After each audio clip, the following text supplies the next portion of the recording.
Welcome to the 24 Down podcast. It's Vincent Buddha here. We are on episode 31, and we have a great one for you. Let me tell you. First off, let me just welcome you, but also let me welcome my co-host for today, Matt Matias. Matias, what's up, man? Hey, really looking forward to this one, Buddha. Yeah, definitely. And without further ado, let me tell you who we have on our podcast. Our guest today is definitely a special guest. He's a legendary professor at Valley Forge, and he's pretty much everyone's professor because I think just about everyone had to have him or had him, and especially I know I had him for Old Testament survey, and it was great. And so, without further ado, we have Dr. Malcolm Brubaker. Give it up. How you doing? How you doing, Doc? How you doing? Doing great. Awesome. Nice to be with you. Yes, definitely. Thank you so much for agreeing to be on the podcast. It was definitely something where I just came out and asked, and you said, "Yeah, sure, I would love to be on your podcast." So that was really awesome. I do want to kind of put out a disclaimer first. We have many different types of people that are on this podcast, and I just want to say the views and the opinions of this podcast do not reflect those of Dr. Brubaker. And this is pretty much his podcast. He's going to be taking us where pretty much we all really want to go. And we really want to hear. So I actually asked him if we could start off how he started off a lot of his classes, maybe most of his classes. I know OT we did, and with the little blue book. Can you start us off with a little passage? Certainly. So this is the second book I owned that was called God is No Fool. When it was republished, it didn't have a blue cover. And so I had to put a cover on it to keep it blue. So as a historical footnote, for the record, the original blue book is in the library archives at the college. So maybe someday some archaeologist will uncover the blue book. But I'll read them. It was series of thoughts, little poems by a woman named Lois Cheney. She was a Bowling Green State University English teacher years ago in Ohio. And I first ran across this book when I was in college. Probably to put a date on it, it'd be about the year 1970. So that's when I first heard it. And someone used it in my college experience that I got to get that book. And, add another 10 years after that, and ever since I've always used it for Old Testament survey class. But anyway, they're all just numbered from 1 to 99. This is just heavy number 92. It's one of my favorites. You know what it is about TV? You can turn it off, click, just like that. You know what it is about doors? You can close them, slam, just like that. You know what it's about people?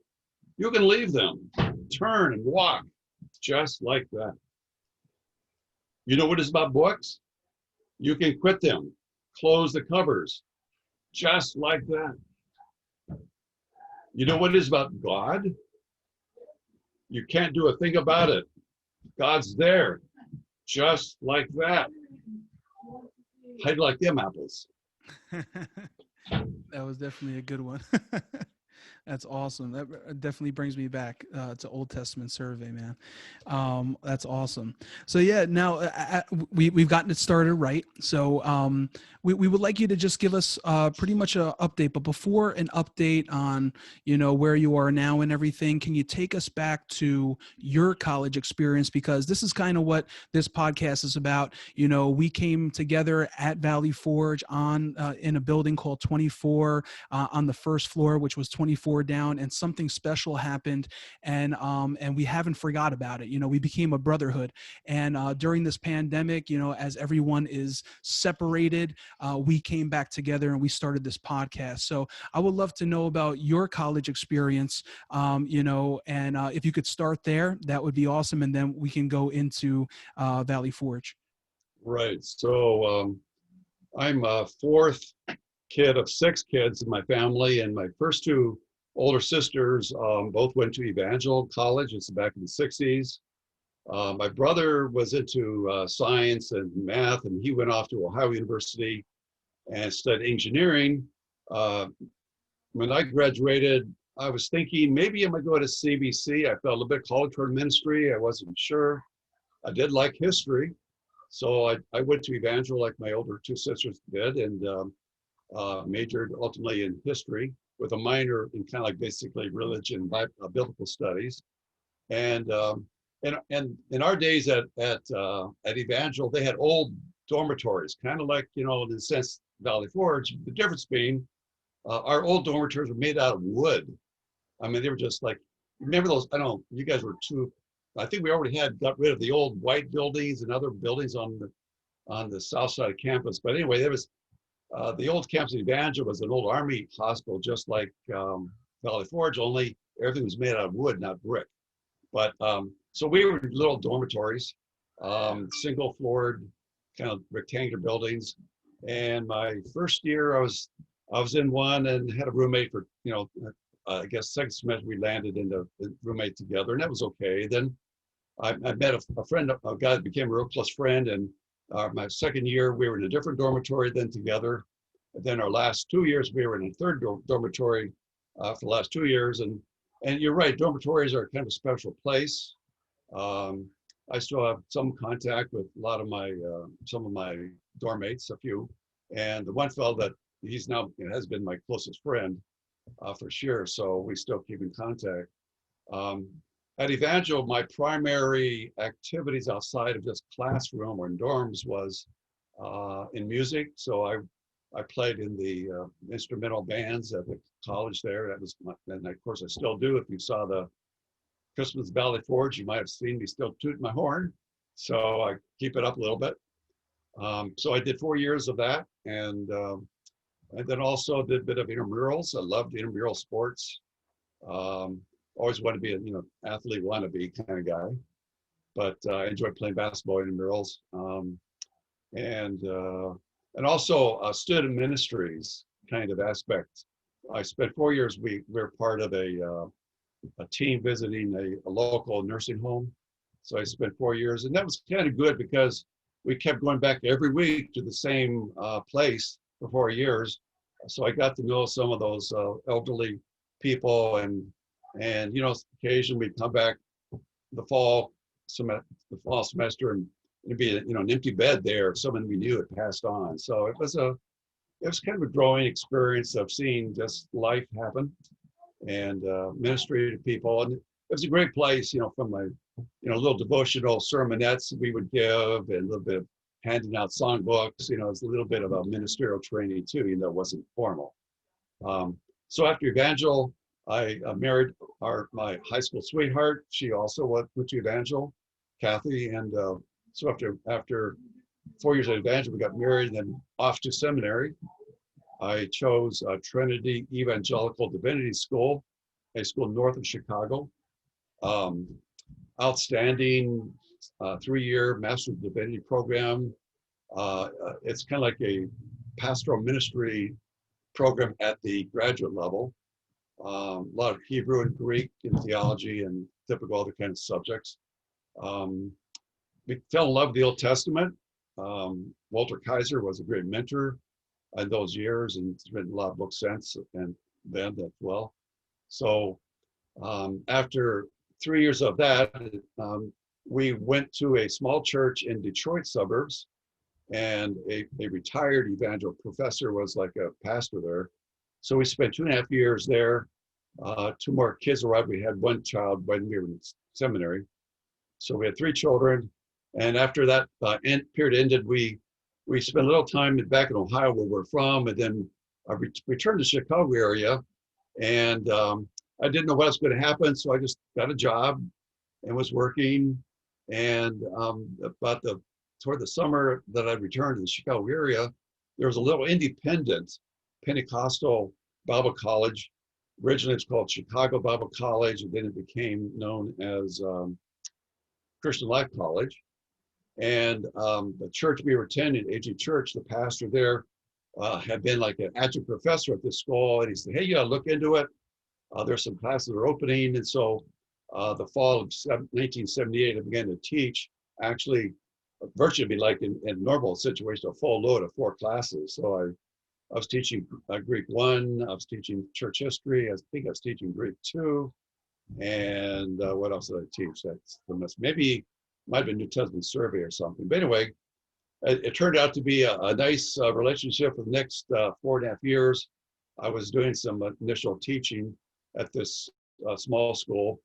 It has some association with your group was then known as International Assemblies of God. So they were basically like the AG, only just were very more independent minded. And so about our 5th year in that setting, had contacted the then academic dean here at Valley Forge. His name then was Anthony Palma. I knew him. He was my Greek teacher at Evangel, and now he's this academic dean out here. And he saw some openings, so he contacted me about whether I'd be interested in teaching, and I certainly was. And so, to make a long story shorter, the fall of '83, then we were asked to come join Valley Forge, then just Valley Forge Christian College. And that began the history with VFCC, and then of course now we became UVF. And That's awesome. I've Yeah, been there go since. ahead. And the first 6 years we lived in the old dorm 23. I think that's the right number. The building that was in those days opposite the boiler room. And the joke then was that's the only heat source for the whole college at the time. And in winter time, if I heard in the night the machinery closing down over at the boiler room and the old pipes quit banging, you know, the old steam pipes, I thought, we just ran out of oil. You know, the college has had some hard time. They ran out of money. It's going to get cold. But by the grace of God, they would get things running and moving again. And I have to say, by the grace of God, you know, we had never missed a paycheck at Valley Forge. I know before I arrived, there were some real tough times. And if I could throw in another name or two, just yesterday, I attended a farewell to Laura Brookins. Oh. She came with her husband. He came to be a student back in the late 70s. She joined the staff, and about my maybe 3rd or 4th year, she then became a teacher in English. And probably some of you out there in radio land, podcast land, probably had Laura Brookins. Well, she's retired full time, and kind of like I am doing, she'll be doing some online classes, but and we just celebrated, you know, like her, it'd be like for her, it'd be like, if you include her staff time, maybe about 40 years. Wow. Probably she's been there. So anyway, she and Kathy Terracanoli, for years, we were like the 3 holdouts of that older generation. And now we're all kind of gone. Mm-hmm. And Dr. Marino, naturally, and Dr. DeSanto, now they kind of are holding the seniority base of the faculty down. But anyway, I'll stop there. Maybe you have a comment or question you want to add about something. Yeah, definitely. We got some follow-up questions. Definitely, yeah. I had creative writing with Professor Brookins. Yeah, awesome lady. I wanted to know real quick, while you were, even before, let's say before college, maybe even while you were in college, what did you want to be? Like, you know, we ask kids all the time, what do you want to be when you grow up? So what did you kind of want to be growing up? And then while you were in high school, college, what were you kind of shooting for? Yeah, as I indicated, by my senior year, I was contemplating, okay, I'm feeling drawn toward ministry, so should I go to Central Bible College and just focus upon ministerial? But my interests were also wider than that. So I knew I was interested in history. I'd always been. And so I thought, well, I'll go to Evangel, which, you know, I'll get a good, at that time, you know, you have a basic core of Bible and religion classes. And then I'll get a history degree or whatever, something like that. And then I'll go from there. And probably by the time my sophomore year, I knew that I could also go on to seminary and get more formal, you know, ministerial training and be an academician kind of minded guy. I thought, okay, that's what I'll do. So I continued, you know, through Evangel with the intention of going on to seminary. for my ministerial training. But going back into my personal history, so I was raised in a Christian home. My mother was a missionary's kid, raised in India, so I always had that as a background, kind of playing. In my background, came from a great church in Warren, Ohio. Two really outstanding youth pastors. Both were Central Bible College graduates. One of the fellows that I went to school with is Dwayne Durst, who is the district superintendent of the New York district. So he and his wife were both, especially his wife, were all from the same church in Ohio. So he was at CBC and I was at Evangel, but across town. And in those days, there was always a joke in Springfield, Missouri. The Bible says that when Christ returns, the trump shall sound, and the dead in Christ will rise first. The dead, we which are alive, we yet remain, shall be caught to the air and be with the Lord from that on. And in Springfield, the joke was that at the rapture, Evangel goes up first because we're the dead in Christ. That's good. And now it's been almost 10 years. They merged, so I guess that joke no longer applies. Wonder where they got the life from. Exactly. Which side? Oh man. So Dr. Brubaker, I just to follow up with that as well. It sounds like you pursued academia for the purpose of ministry. So have you been able to establish yourself within like a church, maybe within the elder board or something along those lines? I know you did ministry with us at school in some regard, but I was just curious about that. Yeah, I've always been a strong local church advocate. I came from a healthy, strong church and great experience. And in Michigan, we were, a small church for 2.5 years. When I was in Illinois, I did a little pastoring of just a home missions kind of small church. Then we came out here. I've always been involved first in Trinity AG down in Westchester. And then since about the year 2000, I've been with Grace, the Assembly of God in Spring City. And I've always taught, adult Sunday school. Even one point I was actually helping Kathy and I were doing like children's ministry, children's church a little bit. But most of my activity's been in Sunday school, adult Bible classes. And when we had choirs in the old days, I'd be a choir member, enjoyed the music part of it. I'm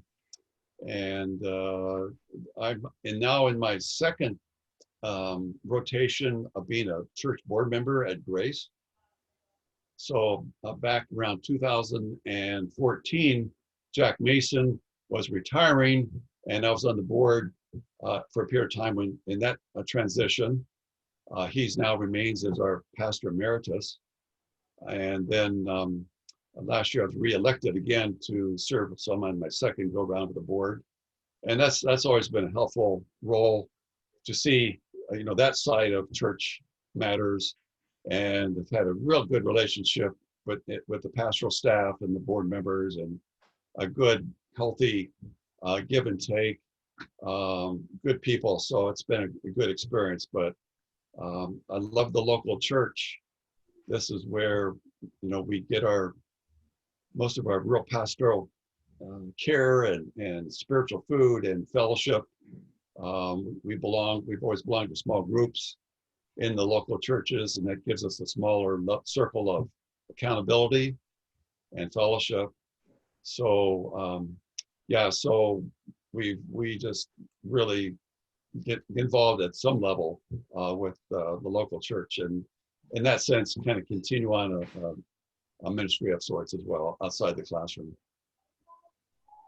Wow. Yeah, thank you for that response. I know that church is definitely fortunate to have you, so I appreciate that. Yeah, absolutely. I wanted to ask you, what's life looking like now? I mean, I know that you're still kind of teaching some courses, but pretty much kind of in retirement right now. How's life looking now? Yeah, I'll talk about that first. So when I retired in 2016, I retired, known as the Bible professor kind of guy, Old Testament guy. And since I've left, Dr. DiGiacomo also transitioned. And so there were slots open to teach church history. Well, back to I didn't talk about my other degrees. After Trinity, I got my MDiv back years ago, and then my early years here, I finished my Master's of Theology and Old Testament at Westminster Theological Seminary in Philadelphia, and finished that around the year 2000. And then in the year 2000, no, sorry, that was around 1990, excuse me, when I finished that. And then around the year 2005, I was opening up, actually the year before, I opened up my Christianity Today magazine, and there on a page of advertisement was a new program at Regent University. It's called a PhD in Renewal Studies. And it had like a 2-track system. You could do theology or you could do church history. Well, I loved church history, and I was a history major at the undergrad level and had church history courses in seminary. And so I went that route. So my PhD ended up being actually a missions history dissertation. I go back to, I mentioned my mother was a MK missionaries kid. And what I did is I was able to go to India, and we found boxes and boxes of old files of the early history of the Assemblies of God in North India. And from the materials were shipped to Springfield, Missouri in their archives there. And so I was able to go several summers, and from that material, I was able to write my dissertation. So now, by the year of 2011 ending, I get my PhD in basically church history. And so when I finished out teaching, I thought, well, why don't I just go ahead and start teaching these 2 history classes, church history classes. And so in the fall, I'll teach the ancient and medieval church history. In spring, I'll teach modern and contemporary church history. And so the last 4 years, so I moved from being purely biblical studies to now teaching church history. That's a bit of a transition, different kind of subject matter, different kind of material to be used, a different methodology. So it absorbed more time than I anticipated of that transition. So it's maybe only teaching one of those classes a semester, but I was investing a lot of time in them. I also picked up in your days, I think you would remember the name Don Tucker. Mm-hmm. May or may not remember him. He was like an associate dean, maybe in some of your years at the college. Well, anyway, he went on and went on to other schools, and he had started a course called basically a research methods class. And so that fall, I retired. I began to teach that class as well. So I usually have 2 classes. And the first couple of years I was teaching the history on campus. The research methods class has always been off campus, online courses. And so that's what I've, this last year been doing, both of them online. But so I research methods and a church history class. So that's the academic posture of what I've been doing. Our oldest daughter in 2015 lands in Germany with her family, and she's a missionary in Berlin, Germany, with a non-denominational missions board, and has been there ever since. So over these last 5 years, we've had 3 trips to Germany for 1 to 3 weeks at a time, and that's opened. I got to see a lot of new things about Berlin up there in the college years, but we were able to visit the village or the town of Wittenberg, Germany, where Martin Luther nailed his famous 95 Theses to the castle church doors. So we were able to take one of our side trips. We were able to go see that. So that's been really interesting. And our second time we were there, we visited the family home of his later years of Dietrich Bonhoeffer. And Bonhoeffer was that German Lutheran who was resisting the Nazi takeover of the German Lutheran Church. And he eventually got arrested for that and other things he got involved with. And eventually they would kill him before the war ended. But his family owned a home in Berlin, so we got to visit his home and see a little bit more about Dietrich Bonhoeffer, who's fairly well known for a lot of his teachings and theology there. So anyway, so we did a bit of traveling in our years. Our son is a businessman in Charlotte, North Carolina. So we run down to Charlotte 2 or 3 times a year. We have 2 single mom daughters, and right now they're both sharing an apartment in New York City on East 91st Street. So Yonkers, you're a little bit further out, but they're About still 20 down. minutes. Yeah. Yeah, they're still down in the city, and so occasionally we get to go up there and see them. So Cool. a bit of keep in touch with our immediate children, and I've got family spread all across the country. Just a name drop here. One of my younger sister's middle son is the assistant offensive coach for the Seattle Seahawks. Oh, wow. That's So cool. they were just in Philadelphia to give the Eagles a drubbing a couple weeks ago. But my personal family's always been, they became Seahawk fans all of a sudden. That's So awesome. anyway, That's cool. so family travel, continue to teach, some major house projects, some outdoors, some indoors, keeps me busy as well. Some personal reading, some just relaxation, getting caught up on some just fictional reading that's I've enjoyed doing as well. So that's a bit of sketch That's great. what Yeah. So, life is. yeah, Valley Forge, do you teach any in-person classes, or it's all online? Yeah, so the first 3 years I was doing the history classes on campus. Then this last fall, we'd already prepared to do this, to move this to be a elective class, or a totally off-campus online class. So, but the research methods class has always been off-campus. Okay.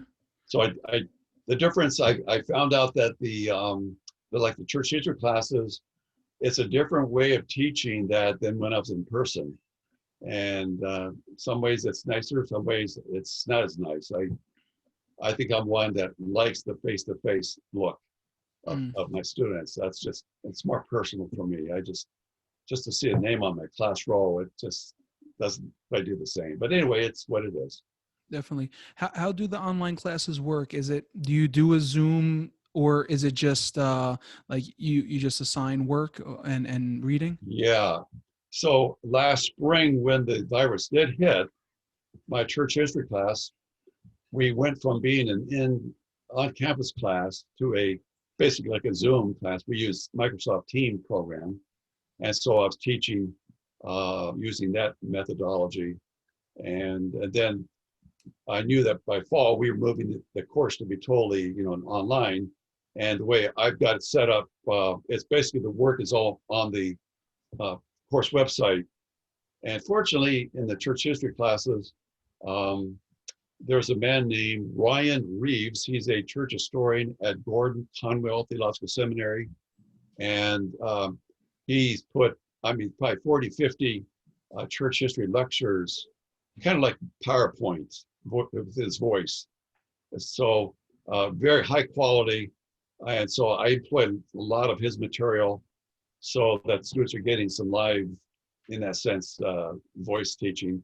But all their coursework is uploaded, and then I grade it, and it's all, do it that way. So it's pretty much what do you call it, asynchronistic kind of a class where they can do the work at any time that fits their schedule. Mm-hmm. That's great. Yeah. Awesome. Dr. Brubaker, so I remember your class always being a multimedia experience. You had the microphone, you had the PowerPoint, and sometimes you had videos as well. I'm curious, does that continue now today with your love for technology? I'm not as techy as I'm sure some. I think that I've noticed that some of the conferences I've gone to, some of the younger professors, they really know how to use that more effective than I do. So, like I've said, I've used YouTube videos for my current classes, and that's been really, I think, enriching kind of a way to make it work. But probably Dr. Marino, when he does his online classes, I don't know if he still does music appreciation online or not, but he probably wanted to give us some pointers of how to do it better. Mhm. But So, when I first began to teach, of course, we just had the old overhead projectors, and all my my notes were on outline type forms and the acetate clear, and any motion was what I moved with the paper. So that's that's quick how it graphic. was. Yeah, that's how it was for me in high school. Actually, in high school, they would just move it up a little, move it up a little, and that was very boring. And then thankfully, going to college, I was introduced to the PowerPoint presentation. Obviously in high school, we learned how to do our own PowerPoints and stuff. And but yeah, I definitely remember that. You have anything Yeah, else to add, Matt? yeah. And I was gonna say, that was more of a new thing, right? When we were just starting, It Yeah, was I just didn't yeah, starting even up, yeah. didn't yeah. even think about that. You're probably in the transitional years. Yeah, my wife keeps wondering when I'm going to throw out all my old Manila folders full of transparencies. Mhm, mhm. Yeah, yeah. One of the fun things in Old Testament survey class, if you may remember, I'd ask you to draw certain Old Testament scenes, Yes. and probably a decade, well, maybe 5 years before you guys, I made that assignment for them to draw a picture of Ezekiel 1, where you have the vision coming, and he sees these four living creatures, and they've got these six wings, and they've got eyes all around, and there's movement like lightning, and so the day of the assignment due, here comes this one female student with about a 2x4 size canvas painting. She was an artist, Wow. and for years I would, it hung in my college office. Her drawing of Ezekiel 1 and the vision of the man on the throne that looks like the divine Son of God, or at least God throne at least. But anyway, That's um, cool. so that was a fun thing. I always look for those assignments. One of our current teachers at the college is get the right name. Is it Jerry Ireland? I think that's his name. He's now the head of it's now called the theology, or our church, what's it called? Christian Church Leadership and Theology Department, maybe the new name, something like that. But anyway, if I got the Dr. Ireland, I may have the wrong name, pardon me if I messed it up there. But anyway, um, when he was a student, he took 2 years or a year or two at our college, and he transferred to CBC. But he was a real artist, and I can remember his drawings of the Old Testament survey. He was quite good at it. It's always fun to see the artists in the class That's cool. show up. Awesome. You got anything else, Matt, before we go on to questions? No, I actually, if anything, I was going to encourage that we move on to the questions because we have a lot for to run by you. Definitely, yeah. And this portion of the podcast is, people from 24 down, or that were kind of part of our family. Some girls as well. I mean, women now. And the first one comes from one of our 24 down girls, or 24 down women. Her name is Colleen.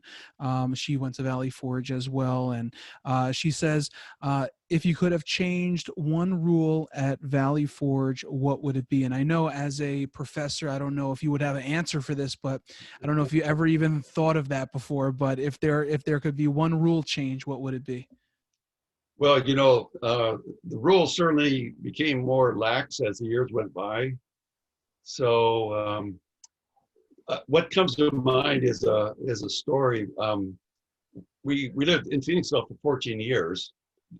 It's kind of downtown area, and I would walk to Reeves Park, if you remember where the old Phoenixville Public Library is. And there's like a block long park beside it, Reeves Park. So I can remember getting up early for a number of years, maybe 6:30, walking about 3 or 4 blocks to the park, and do like 2 to 4 circuits around, the rectangular sidewalk. And I'm walking by, and I notice this one car is parked there, and I see a Valley Forge sticker on the window. And I'm saying, aha, someone missed, those days had curfew. or wait until the gates or whatever the guard at that time would like kind of go off shift or whatever, and they could slip back onto campus. I'm not going to mention any names, but that person, I knocked on their window, and maybe, I felt like I was an ethical bond to report this person or do I not? I didn't. And I think they've always thanked me for that. I think you earned a lot of respect from our 24 down family for not doing that. That's cool. Yeah, rules, as far as I can't think of anything that comes to my mind. In my years at Evangel, we had curfew in those days, and we had rules, and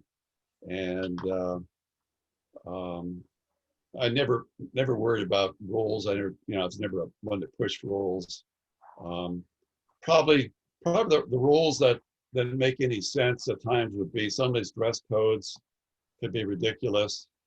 Like we're looking back, we think, at one time you guys would have to have collars on your shirts, and you couldn't just wear like a t-shirt to class. Well, now we'll look back at that, and just like we laugh back at older generations and their rules, I think we look back at those and said those are kind of stupid. They weren't really that important. Yeah. Definitely. I'm just going to let you know now that we are going to publish this podcast on the Valley Forge website after this. So no, I'm just playing, but I hear you. Yeah. She has another question. She says, what was your worst moment as a professor, and what was your best moment as a professor? Oh man, worse than best. Actually in the classroom, or just as living on or working with the college. I would say, yeah, we're working with the college. Yeah. Yeah. I have to be careful here, but there was a time there's some tension going on campus, more internal to the faculty and administration, and it was kind of a tough time.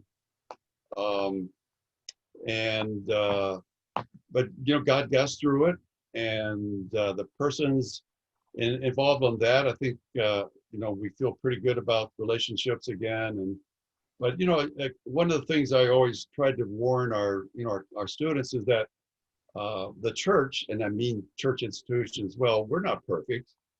We all make mistakes, and sometimes something is done or said, or something happens and you say, what in the world is going on?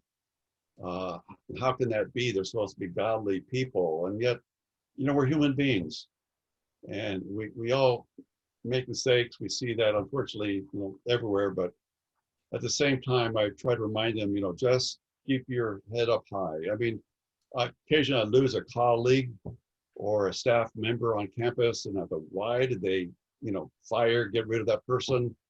And I always told them before they left, I've observed long enough, if you leave here in an embittered spirit, it could destroy you. It could really retard you.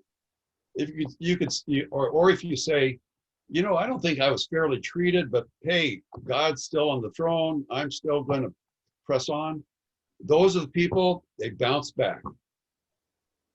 And I always remember years ago hearing a sermon about that root of bitterness, the danger of taking root in our hearts. And by the grace of God, I survived how many presidents? Let's see, Ashcroft, Smith, Meyer, Kim now today. Through those years, you see things and you go, wow, that was really lousy, or that was not right. But you realize we're human beings. We make mistakes. People make mistakes. Sometimes, you see someone else being mistreated, and maybe you get favored with treatment and say, "Whoa, that's not right." But I just try to tell people, "Hey, just keep your heart upon the Lord." Life sometimes has some tough times, but just look up. God's still on the throne. He's still with us. Amen. You got a best time? Oh, the best time. Let's see. Well, I have to admit, personally speaking, one of the things that Dr. Meyer was really good at was celebration of people's events and things. And in the year, I think it was 2008. Yeah. He orchestrated a 25th year being Brubaker anniversary date. And he linked in our former president, Wesley Smith, Anthony Palma, who was academic dean, who brought me to college, had a phone call in. They had a video, they had a skit, and I have to admit that was just personally just really, I was just blessed and highly, just highly favored and felt great, really blessed by that day. So that definitely was a high point. That's And awesome. the same thing when I left in 2016. I mean, when in chapel, the whole chapel erupts in this, ovation and standing, and it always makes me humbly thinking, we teachers sometimes we're in the front, we get the publicity. It's the like one of our first president, John Ashcroft, he would say, it's the guy with at that time, the woman at the typist in the office, the guy with the shovel and in the maintenance department. It's the people that are the unseen, and they're the heroes. They're the unsung heroes. So sometimes those of us, in more public roles, yeah, sometimes it's tough. You're in the limelight. You as a pastor would know that, Vincent, obviously, as well as your world, Matt. But we know that there's always those people behind us. It could be your spouse. It could be the people on your staff. They're the people that God keeps track ultimately of all the kudos and any of the awards and honors I got, I know are dim reflections of these great people that never get the commemorative clock or watch or whatever diplomas or certificates. Those are people that really deserve, and God, fortunately, He keeps better accountant than what we do as human beings. So, Cool. but that was just a great celebration day. Dan DeRozier, I don't know if you know Dan DeRozier, Mm-hmm. and he and Scott, I forgot his name, but I think he might have been Stafford student. They did a skit, and they did a great skit with a song and everything on that Brubaker Day Chapel. So it was just fun. Yeah, that takes me back to when, whenever you would be mentioned or whenever you would come up or preach in chapel or something, like, the brew. So the first time I ever heard that, like, it was my first, semester as a freshman, and, I have OT, Old Testament survey with you. And I'm like, yeah, this guy's cool and everything, he's a good professor. He's a good guy. And then the first time you came up to like preach or something, like, I was like, why are people booing him? He's a good guy. What do I not know? And then, after the first time you hear that, then you understand. So 2017, Dr. Kim and the college nominated me to be given a national AG award for educator award type thing. And so it's Los Angeles and the General Council 2017 there in at the big hall there. And so I guess when my name was, they kind of brought us before and just showed everyone that we got these awards. And so I guess I was walking out to receive the award from Dr. Wood. They're in this cavernous, big area. All of a sudden there was this boo, boo, or something going on, and there's enough valedictory grads there to do the same thing. Maybe that was you, Vincent. And you were probably like, no, it's okay. It's okay. It's my thing. So I actually have a comment about that. Dr. Brubaker, when I don't know if you realize this, but I was actually present at your graduation at Regent. Oh, Yeah, and this is a really strange coincidence. I was actually there for a friend of mine. She was graduating, and I heard Malcolm Brubaker, and I was like, "What?" And I shouted at the top of my lungs, "Brubes!" And everyone within the vicinity looked at me and looked like, "Why are you booing this man?" and interesting. but yeah, I'm not sure if you heard me. I was pretty far back, but I Yeah, wanted to share that with you. That is really cool. It turned out that I'm trying to remember his name. Um, he was on staff for a while at the college, but he was finishing up his. I think he was earning a master's degree. If I can remember his name, you might recall. Deep voice guy. But anyway, now I can't figure the name. But he was, yeah, I knew he was graduating, so we met. But I know that you were there too, Vincent. That'd been really cool. Yeah. So she has a couple more questions. One question is a little funny. If you were a student at Valley Forge, where would you live? Obviously you were a professor and it's cool. You lived in 23, which was right next to 24. I don't, I'm not even going to put myself out there to be embarrassed, but did you hear anything about 24 down? As from that 2004 to 2008, 9, 10 kind of, on campus.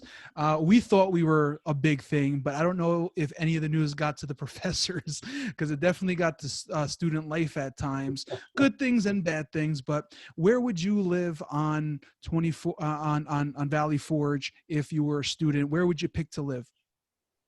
Yeah, well, I guess thinking back what I did in my college years, my junior year, I was like an RA. So I got, at that time, these old dormitories we had, an RA would get a room to themselves. And the following year, they disbanded the RA system, but I got to keep my single family room. So probably I'd find somewhere a space on campus that would be similar.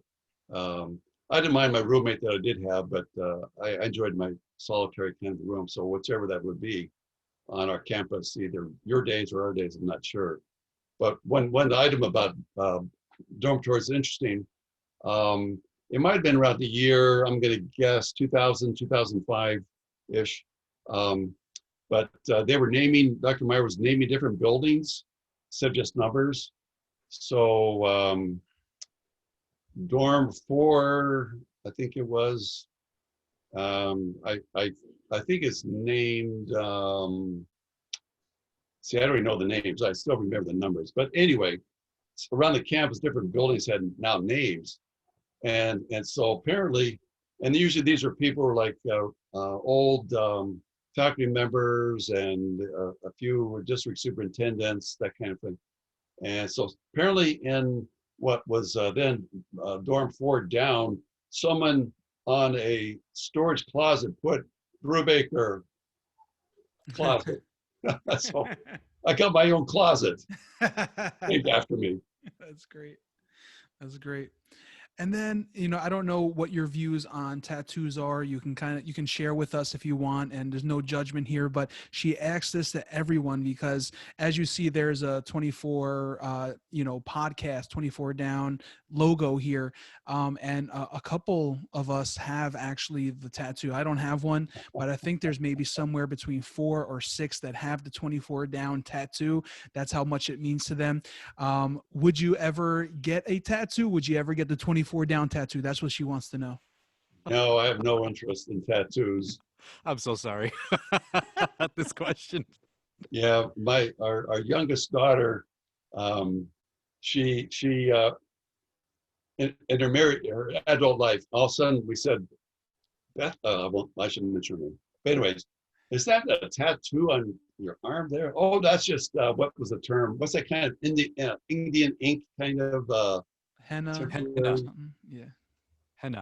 Oh, it's just that. Well, it turned out to be, it was real. That wasn't just a temporary thing. But no, tattoos, I have no desire, no inkling at all, ever wanting one. That's cool. My wife and I laugh. We think, some of you people with these tattoos, when you get old and wrinkled, what's it going to look like? True. Matt, you got the next questions. Okay. So the next one is from a Carl Wolf. We call him Wolfie. He wanted to know, he says a building question, but it sounds like it's more of like a teaching question. Because he says he remembers having multiple classes with the same professor and being able to tell which subjects that they personally enjoyed or did not enjoy. And he wanted to know, what was your favorite and maybe least favorite class to teach while you were at Valley Forge? Yeah, I think that probably consistently the class I jumped at would be Ezekiel. So the years I was teaching, I got to cycle through the prophets. So one semester it was Isaiah, next semester would be, Jeremiah, the next, and Lamentation. Then the next semester would be Ezekiel. Next semester would be like Daniel, Revelation, and another semester would be Minor Prophets. We just kind of cycle through, and I always look forward when Ezekiel would come up. That's my master's thesis at Westminster was on a chapter in Ezekiel 21, Wow. and that got me really deep into the book and stuck with me. And lots of times, like I've had opportunities to teach Wednesday nights in different churches, and I always, oftentimes, just go back to Ezekiel for I love that book, and it's known for being kind of this visionary prophetic guy, but actually I found it to be a book that's fairly, for most of it, pretty clear what he's writing, talking about. So that's always a favorite. I do have to admit, years ago, I mean, we're talking about now 30 years plus, I did have a chance to teach just a course on American church history. And I do have to confess, that's a favorite subject. And if I could just throw in one more, I jokingly talked to Dr. Jerome Douglas, our current academic dean. When he came to us, he was a faculty member, so he was, because his doctor was on Ecclesiastes, he then got to teach the class that was like the Psalms and Wisdom Lit course.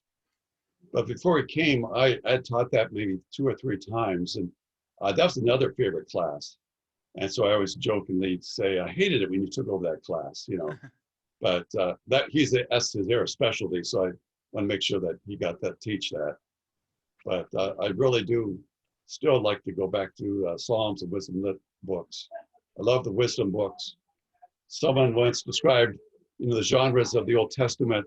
The books of the Law of Moses. It's where thus saith the Lord. The history books are the narrative stories. The prophets are, this is what the Lord says. But the wisdom books are like, come this way, let's talk. Let's reason. Let's hear your objections. Let's see what you've learned in life. And so I've always liked the more gentle prodding of the wisdom books and Psalms.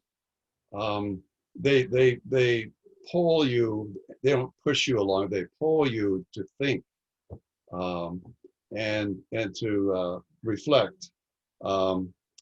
So, at a personal level, I was a salutatorian of my small high school, and so I got give one of the graduation speeches, and I spoke as a high school senior on Ecclesiastes, 11 and 12. It talks about when you're young, seek the Lord while you're young, and so that quite early on in life, I was drawn to the wisdom books. So I appreciate, that's one of the things of why I think went the Old Testament direction, because I love that character of the wisdom books where they allow questions.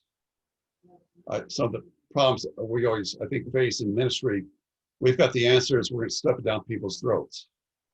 But the wisdom books was the teacher. Hey, come, let's talk, let's reason, let's reflect on this. And I think that's the best success of drawing people along with the Lord. They need to have people not just shout at them, but to say, hey, come on, let's talk. I love that. Yeah, the wisdom literature, I also hold that in very, very dear to my own heart as well. It shaped a lot of my immaturity. It helped, I guess, chip away a lot of my immaturity that I had growing up. And so, yeah, just hearing you talk about it, I was getting chills. I'm not gonna lie. It's Yeah. awesome hearing a professor just speak about the books of the Bible and having taught from them for so long. So it's actually very, very touching. Did you have one that you did not enjoy quite as much? I know this is quite probing, but if you wouldn't mind. Yeah, it was not too long before I retired. Maybe 2012-ish, somewhere in there. I forgot why, but there was a vacancy. Someone needed to teach apologetics, and I've always read apologetics. In the high school and college, I was reading C.S. Lewis, and I've always tried to read a little. I was a little bit of a sort of a philosophy almost minor in college, so I'd read a lot of philosophy, and oh, I can do this. And by the time the class is over, I said, never again. It just doesn't fit my teaching skills. I'll leave that to Dr. Marino, or if any of you had Mark McLean. Mm-hmm. Their mindset's just much better gifted. I think it's because of the nature of the apologetics classes. My mind, I can read the apologists, but for me to interact meaningfully, logically, I found that my brain is more, we use that idea of right brain than left brain. That's probably not accurate anymore, but I feel like my actually have a more right brain. That's why I think I was drawn to the Old Testament, because I'm drawn to the imagery of like in Ezekiel and even the imagery of the wisdom books and so I think my brain operates at that kind of a level. And I thought I was used to be, when I was younger, I thought I was a real left brain, kind of guy, but turned out, no, I'm more right brain and left. And that class really required someone with a little more left-headedness than what I did. So I thought, I enjoy apologetics. I like reading them, and yet I know I better not. At the college level, that's not for me. That's Appreciate cool. it. Yeah, he had one more question, and this is what he kind of alluded to, the building question, which is, we ask this to everyone. If there was, and I don't know if there even is right now, and I know one day there will be, but if you could pick any building on campus that would be named after you, what would it be and why? And we already know you have a closet, but what would be the building? Oh, well, I'll be candid in saying I'm feeling sorry for some of these buildings that were named because some of the buildings, Hulong, they're not the greatest buildings. Um, Let me just think about that for a minute. I was going to suggest the cafeteria, That's where awesome. as a place of gathering and informal, great discussions with staff and students alike. So it's an odd request, but that would be probably just a place where, it's just a meeting place where, you just really get to know people and in a relaxed manner. So the library's been all renamed. So, maybe I could be, maybe a row of books, they could name a row of books after me or something. That's awesome. Maybe the Old Testament collection. Yeah, right. And then John Perez has a question for you, and he says, "Do you remember most of your students?" And I know that would be really hard to, because it has to be thousands by now, right? Do you remember even some of them? Do some stick out to you, even just like throughout the years? Yeah, it's if a name and a face come together, and I admit I'm an old-fashioned, old school Facebook guy. I'll run to that, name if they're on Facebook. Oh, okay, I think I see that. Okay, I remember them. So that helps. Admitted, there are a few people that I've seen over the years that kind of keep up an association. So those I can remember. Names for me, it's a come and go. Brain, I might remember your day today, Vincent, but tomorrow I might. Who was I talking to last night? Yeah, so I've never been real strong on names. Um, always one more. I always felt like a more a scared time of the academic year would be two times. One would be in the fall when the returning students are coming back and said, "Hey, Dr. Brubaker, how are you doing? Been a great summer." Thinking, I said, what was their name? Mm-hmm. And the other name would, other time would be homecoming. and Matt's going to come up to me and say, "Remember we did this, this meeting online, the Zoom? Oh yeah, yeah, I think I remember now. Mhm. So, but yeah, there's certain names and people that come up. Like, so in Vincent, when you contact me, say, "Oh, I got to go to Facebook," and say, "Oh yeah, I think I remember Vincent." And Matt, now you went by, what was the name I known you by? Lionel. Lionel. Yeah, I definitely remember Lionel as the name, and I can see it in your face. Wow. It's funny because I remember that day actually that we were doing roll call, and I think I said I go by Matt, and you said, well, I like Lionel better. Oh, It just kind of went from there, and I was like, okay, and because normally a lot of professors or my friends, they would call me by Matt, which is my middle name. It's just a Puerto Rican tradition to kind of go by okay. a name that's not your first name.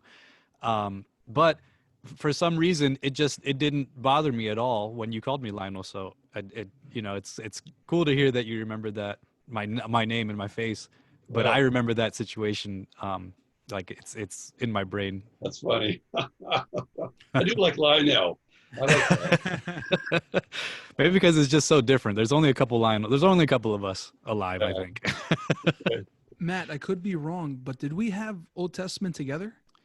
I feel like we did. I think we did. Yeah. Because I remember you were living in 24 up then, but I Mhm. knew you and everything. I remember that. And just being on this podcast with Dr. Brubaker, it's like I'm just picturing myself in that class over and over again. The big Mhm. class. I think it was 101. I'm not sure. The old 101. Yeah, yeah.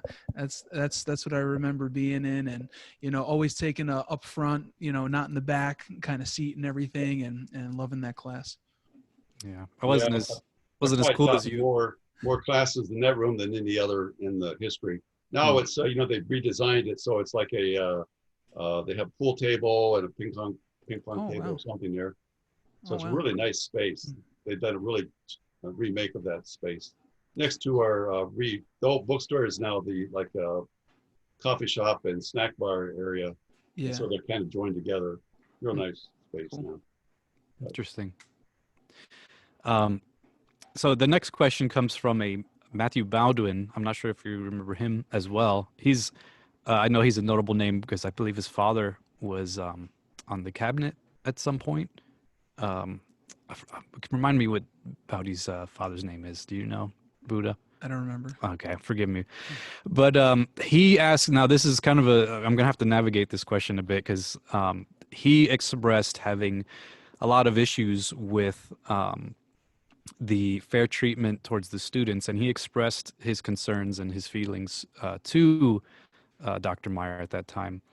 And he wanted to also give the caveat that he had met with them several times, and he felt that his feelings and his concerns were not being heard, and that his grievances were kind of shirked. So you can answer this however you feel comfortable, but he says, what do you feel? What were your feelings about Dr. Meyer's cabinet, and do you feel that there was fair treatment of the students and staff under his leadership? And like I said, this is a very probing question, so feel free to either pass it along or answer it, in a I roundabout way, can't. however you'd like. I wasn't really in on too many of the student issues on campus, so I can't answer that. Talking to faculty members, when Dr. Meyer came, he really did a great job. The first thing we did is we tore down old buildings, and God definitely used Dr. Meyer. And then we began to push that to, we got the library built, and then the first new dormitory was built. Um, and then probably your years, we got the now what is it, the Cardone Hall built. So a lot of good buildings was taking place. So we knew that it was God was using Dr. Meyer. Probably, honestly, we felt like maybe toward the end he should have just kind of waltzed off into retirement, but kind of ended up being a little more of a situation that he didn't really want to go, but the board kind of said, we think it's time. So it was a lesson in retrospect. I think that we all need to kind of come to a point of saying, there's a season for everything, and sometimes we just need to, read the tea leaves and it's time to go. Um, I felt like my own timing, I could have, taught, I'm sure, a few more years, but I just knew that it was just the time to make a transition. Um, I didn't want to, I didn't want to be a place where people are saying, when is Brubaker going to finally retire? I just don't want to be at that place. Um, but by the grace of God, we had many good years of no regrets. And when I would see things that happened that didn't suit me, I would go with the Lord in prayer. I would pray about it. Maybe if it's a personal involvement, try to be a person of healing and sound counsel, and maybe sometimes I was successful, other times I might not have been either. So it's just that's the way it is. That's great. You navigated that answer really well as well. So, yeah, Matt has some questions. I'm going to hand it over to Matt.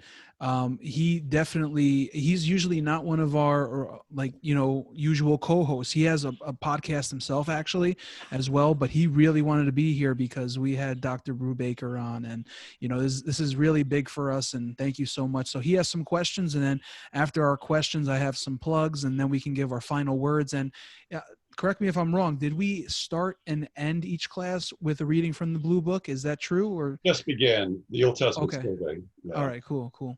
So I don't know. I would even like to end with a Blue Book excerpt I've got if we can one. as well. Okay, great. Awesome. So Matt, take it away. Awesome. Yeah, thanks, Buddha. So one of the reasons I did want to join Buddha on this is because I did want to tell you that I did attend your graduation, and I wanted to have the opportunity to let you know that I was there. And it was just a really cool, I guess, circumstance that just happened to come together at that moment. But I'd also just wanted to kind of ask some questions about, your academic career, and kind of stalked you a little bit on Facebook, and I saw that you went to Westminster, and that you went to Regent, because I was curious. I was like, well, so I know he got his doctorate at Regent, but I wasn't necessarily sure what it was for. And it says on your Facebook, renewal studies, and I know earlier you mentioned that ties into church history. Could you expand on that a little bit? Yeah. So what Regent, their divinity school of divinity, they the dean at that time was interested. He was a church historian, Vincent Sinan, and he saw that there was a need for preparing historians in Pentecostal traditions. He was a student of Pentecostal history, and so he recruited, as it turned out, my old history teacher at Evangel, Stan Burgess. And so he joined the faculty about 2003, 2004. And let's see, Stan Burgess, Vincent Sinan, and who's the other name that should be coming up with. But anyway, what led me to Regent was to see those two men who I knew by then, one very well, had this program started. And as I mentioned, renewal studies, the word renewal was a little strange. I wonder if they could have picked some better name, but basically by renewal, we're talking about people of the Pentecostal charismatic tradition who believe in that God has raised us up to renew the church. I see. And so renewal studies, if you're in the history track, then you would become most of your classes would be a little bit of general church history, but especially the 20th century period, beginning, and leading up to the Pentecostal and through the Pentecostal charismatic movements. If we're going to do this theology track, you then try to study theology from the Pentecostal perspective. Each track, you would take a couple classes from the other track, but you primarily would focus on one or the other. So renewal studies was their umbrella name to cover both history and theology. Again, the word renewal means, spiritual renewal of the Pentecostal charismatic movement. Interesting. And it almost seems like that's kind of paralleled with the Reformation that took place within the church. Would you say that? That would be the right idea.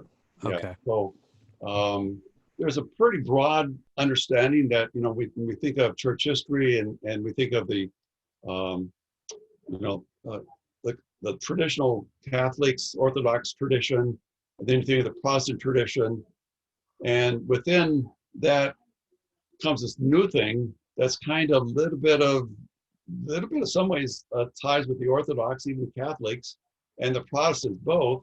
And this merger of those ideas was what produced this Pentecostal charismatic movement. So that the best writers of the past 2,000 years have had oftentimes been overlooked in terms of their understanding of the Spirit. So even Aquinas, the great medieval scholastic theologian, some would argue the greatest theologian of the Christian church, he in his actual ministry had ministry of healing and other miraculous experiences. And yet you don't think about Aquinas in the same thought as visions and miracles. You know, he's this old egghead guy, right?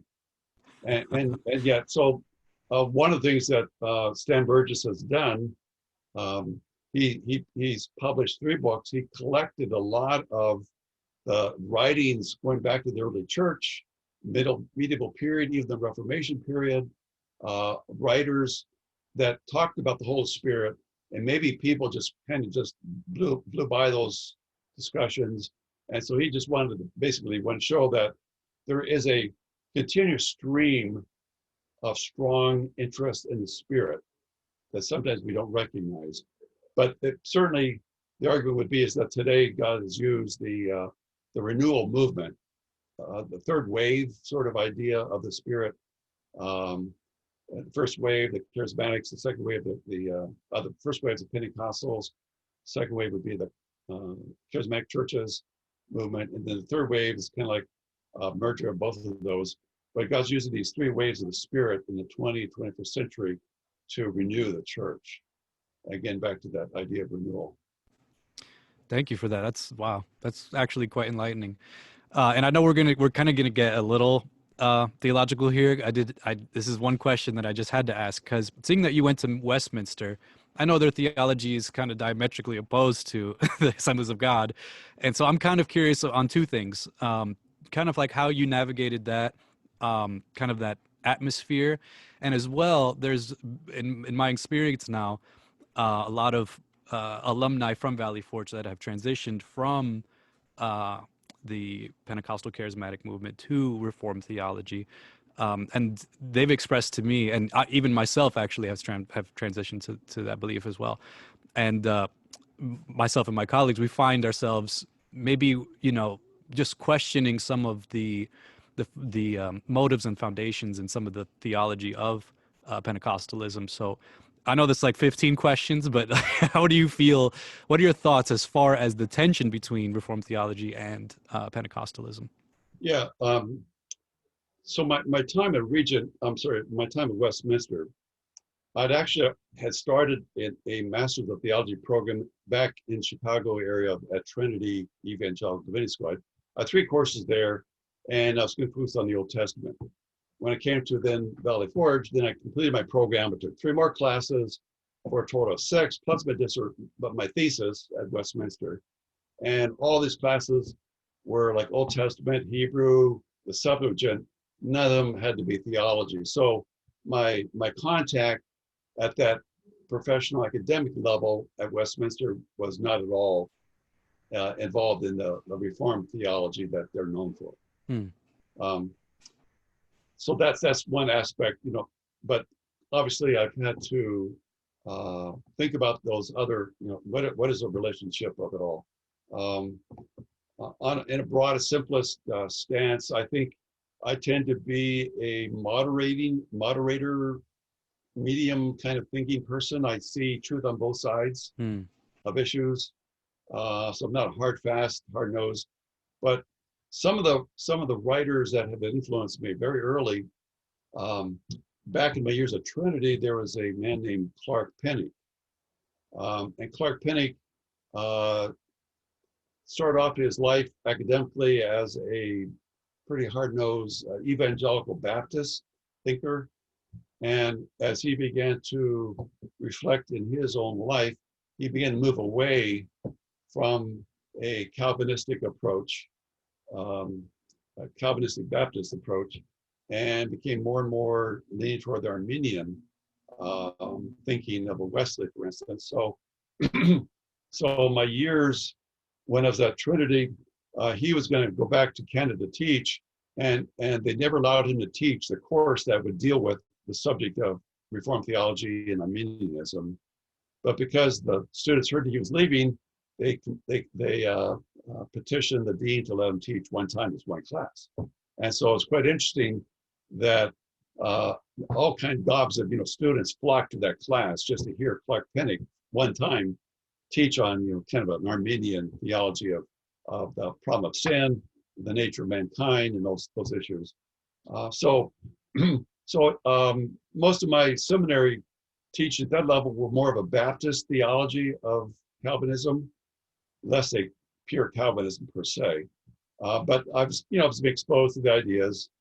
And I would think that in more recent years, writers like this guy named Roger Olson, Olson, he's written several books on Arminianism, and I think he teaches at the Free Methodist Church in Kentucky. Let's see, no, I'm sorry, backtrack. Roger Olson's down at Baylor at the seminary down in Texas. But anyway, there's been writers, including Clark Pennick, has written books on the matter of these questions, and they began to just definitely kind of keep my feet in the Arminian side of these questions, while at the same time appreciating the spirituality and the systematic approach of thinking that Reformed people are known for. So I think that's what's drawn a lot of people to Reformed theology, is they kind of have a holistic system that's kind of woven together. I have this semester had a student that was wrestling with these issues, and he was pointing out, he felt like, the so-called tulip of Calvinism. Mm-hmm. He as he looked at it, he saw that it's like a interwoven strand of an idea. But if you pull one item out, the whole thing kind of crumbles. And so total depravity, becomes a linchpin for their understanding that, humanity cannot do anything at all to respond to God's grace, unless God has, of course, given them that saving grace. So anyway, the point being of all that is that I feel like there's enough work being done today among Arminian scholars to broaden the people's understanding that maybe Reformed theology is great, but maybe it's not as strong as what appears. On the practical level, I'm quick to point out I can remember some of my Reformed teachers in my MDiv years, and to hear their prayers, that's when you really hear a person's heart, like the beginning of the class. And very quickly, I realized I came from a Pentecostal college. Now I'm at an evangelical seminary, and here's this dear, very distinguished professor, but when he prays, I hear his heart. And so we can talk about the theology, but at the heart of spirituality, there's that same devotion to the Lord.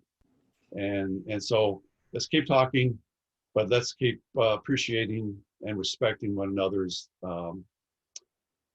faith. Wow. Extremely charitable take. I really appreciate that. And yeah, I find myself wanting to, continue to learn from both sides as well. Even though I say, I'm kind of in a different camp now, I still love and respect my Arminian and Pentecostal brothers very much. So thank you for that take again. Just a couple more questions. And I don't want to, take up too much of your time. I know we're going pretty late here, but in your drawing contests, I wanted to also go back to one of the situations that I remember. Um, I remember drawing with a gentleman by the name of John Esker. I don't know if you remember him. Yeah.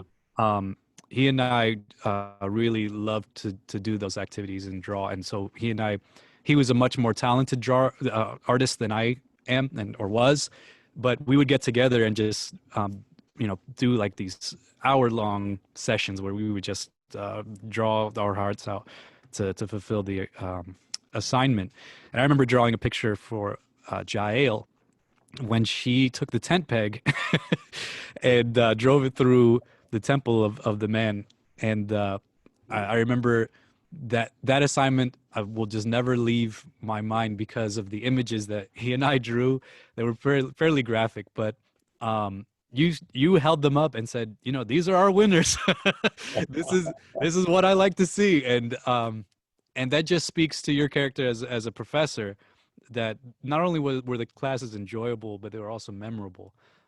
Something else I wanted to just call back to your classes, memorizing the books of the Bible. That is also forever ingrained in my mind as far as how to navigate the Bible. The 10 questions that you would have weekly, that prepared me for sermon preparation. And even now with my job in social work, there's weekly assignments that I have. That kind of helped me build that muscle and that repetition. And I'm sure Buddha can also attest to how that helps with sermon prep, just getting that routine, getting that muscle memory in there. So all that being said, I appreciate you. We all appreciate you, Dr. Brubaker. If you could just answer this one final question, what was it that drove you and compelled you to become a teacher to young people that were irritable and as annoying as we were? Yeah. Obviously, I pulled out my old high school senior yearbook, the one candid picture of mine in the book. I'm in the high school library with a pile of books all around. And it's obviously the idea was projecting Brubaker, he's a nerd. And, that certainly continued in college. I've always been, a lifelong student and of reading. And I think that just led naturally toward thinking about teaching and just probably, at the local church level, doing some teaching. And then when I got a chance in Chicago, that little school there, to start teaching, just the joy of interaction. I think the thing that, made me a teacher that I am is that I learned to like my students. Even some, I've learned also some can be intimidating or defensive, and then that might tend to kind of raise the same spirit in my mind toward them. And I've learned to try to overcome that and say, hey, let's talk, let's sit. And ultimately, I learned to like them. So it's one of those things that you just, first impressions, for me, at least I might make a quick snap. Oh, I don't like that person. But I've had to shut that switch off and say, I need to listen. I need to hear the other person talk. And I think I've just enjoyed, my wife accuses me, like my father, I guess, is known, talking to people. Where are you from? What was your church like? What's these interview type questions, because I like to know about what's going on in people's lives. And by hearing that, it gives me a little window into their soul. And I've always respected most of my students and learned that one of the things I learned also is that in a classroom as a prof, I am going to judge them on a very narrow spectrum of their life. That person I'm looking at, I'm thinking this one woman, she would come to class with knitting needles, and would listen while working her fingers on her knitting or making sweaters for orphans or something, But she was mentally, she was still able to process everything. And my first thought was, what's this woman, disrespecting me ignoring my lecture, my brilliant lecture, and she's there needling, making sweaters or something.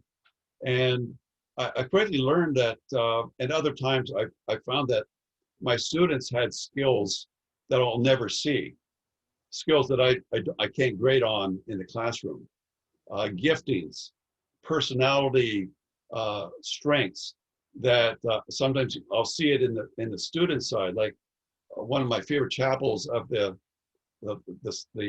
year tended to be with the student ministry chapels, where students form their own acting groups, their own singing groups, their own outreach groups. And all of a sudden you could see a student in my classroom maybe getting a C, but he's, in the ministry function world, he was doing great, or she. And so I quickly realized that I shouldn't judge a person by how well they did on their Old Testament exam. Maybe just learning is hard, but yet God's going to use that person. And there's an old saying that, you should treat your A students well because they'll be your ultimate teachers. And the B students will be this, and the C students will be your ultimate people make all the money and give back to the college, but the point obviously there is that everyone before us in our ministries, whatever you have, we tend to judge people on certain criteria according to our ministry field. And we need to make sure that we don't judge people only on a very narrow spectrum, that they have giftings and strengths that maybe we'll never ever see, but yet are there. And by talking to people and listening, hopefully we can see that they're a much broader person than what we first thought they were.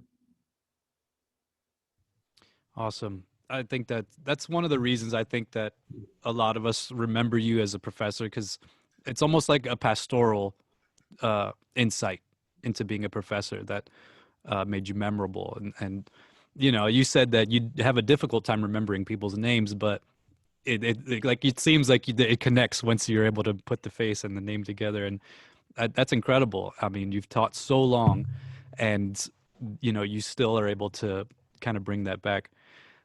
So again, I just want to say thank you so much for what you've done in our formative years, and how you've helped develop us into who we are today. And with that, I'll hand it over to Vincent. Before I'll call you Lionel one more time. I always remember your sincere spirit, warm-heartedness, and just tonight just renewed that. So God bless you. Vincent, I can remember him a little bit. Maybe you were not as forward as maybe Vince Lionel was, but over time you get to talk to people, and some of the shared memories, it comes back. Yeah, absolutely. Yeah, I was a little shy in class, you know what I mean? But yeah, definitely. But yeah, I would like to say, and after I say this, I would love you to, you could say whatever you want. We'll give you the floor for the end. But definitely, if you could share from the Blue Book again, and then even end us out in prayer, I think that would be very fitting. I would like to say, definitely what Matt said about you being kind of like a pastoral figure, definitely to me and to many others. I know that when we look at certain individuals and certain leaders, sometimes we look up to and we put them on a pedestal and stuff like that, and then sometimes they fall off that pedestal. And I would have to say, definitely, we know you're not perfect. However, we do know that you're a great guy, and you're a great leader, you're a great professor, and we definitely thank you for being who you are for all those years, and definitely learned a lot from you. In the Old Testament class, I mean, it wasn't a big smack in the face coming from high school to college for me. However, in some ways it was. In high school, I can just listen in class without taking notes, take the test, and I had a 92 average in high school. And my high school wasn't a lower type of high school either. But then, it's a big step stepping up to college, and definitely to an Old Testament survey class, and definitely to 150 question midterm and final and things like that. And it definitely taught me how to study better, and definitely taught me some different study skills. I would study by myself for those tests. I would study in groups in my dorm for that test. I would also, I bought a tape recorder, and I would listen and study. I would definitely do it during the day, but definitely right before I went to bed, because I heard this theory that what you do before bed really gets put in your long-term memory. And I put that into action, and I did really well on those tests. And I went forward into college with those skills. So you definitely helped me put better, study skills, and definitely that goes into ministry. Definitely that goes into, studying the Word of God and everything as well. And I would usually, Saturday before and the Sunday morning of, go through my sermon and everything like that. And definitely tonight I have to do that, and tomorrow morning. But so I definitely thank you for that, and just for being just a very stand-up guy, a very godly guy, a very humble guy. You weren't very flashy and things like that, and you were just very humble, and just I just love that about you. So I thank you so much for that. But don't say anything right now. I'm going to give you the floor after these plugs. If you're trying to find us, you can find us on Twitter at 24 Down Podcast. We also have a Gmail, 24 Down Podcast at gmail.com. We are on Facebook. We have 2 Facebook pages, and the first one is 24 Down Podcast. The other one is 24 Down. On YouTube, we're on there, 24 Down as well. And if you want to check out any of our shirts, they're on storefrontier.com/24 down. So yeah, I'm going to give you the floor, Dr. Brubaker. Thank you so much once again for coming on. It's definitely been a pleasure. It's definitely been amazing. It has brought me back into the classroom, back into your classroom. It really has. Well, thank you. It's been a pleasure and honor to be with you. Being on campus, less often today, I go on campus, and a few students I might be able to recognize from my classes I have now, but most of them are strangers. And I again back to the idea that there was a season of time. We in this podcast, we traveled together. Sometimes 1 year, sometimes some of you 4 years, some maybe 5. No, but we traveled together. So we have a joint experience that we cannot change or alter. Maybe some things we have regrets. Sometimes we wish we could go back nostalgically, but we do share that period of time together. And so in my monthly prayer cycles, I have different students who are like missionaries or other ministries I try to have a faithful prayer for. And sometimes they just have a blank slot in the month. I pray for Valley Forge the alums out there. And and God knows some of them that we walk with, they've left the godly walk, and I just pray for them. I pray for those that stayed Pentecostal or charismatic, those who are not. I still pray for them. We're in this together. We're on the same team ultimately. And I know that they're now, I look on graduates, some of them are now grandparents, that I once taught. And now they're parents and newlyweds, and some are still single, some are missionaries, and some are just working for the Lord. But I continue just reflect upon the grace of God that I had a chance to walk with 33 years full time with you all as students, and some part-time since. But it's something that I know we will stand before the Lord, and he will show us where we were really off and missed it, and other times we did it right. But together, I think we all know that our shared faith is going to draw us forward. So I have a blue book reading here that's fits kind of the mood of the evening. Give me a minute here. And in the blue book, I haven't checked to see whether this book's still in print. So it's been about probably 20 years since it was reprinted, so I don't know if it's still around. For years, I used to have students. 2005, so the last reprint, it could be, it's still around there. But anyway, this one is entitled Bits and Pieces. Bits and pieces. People important to you.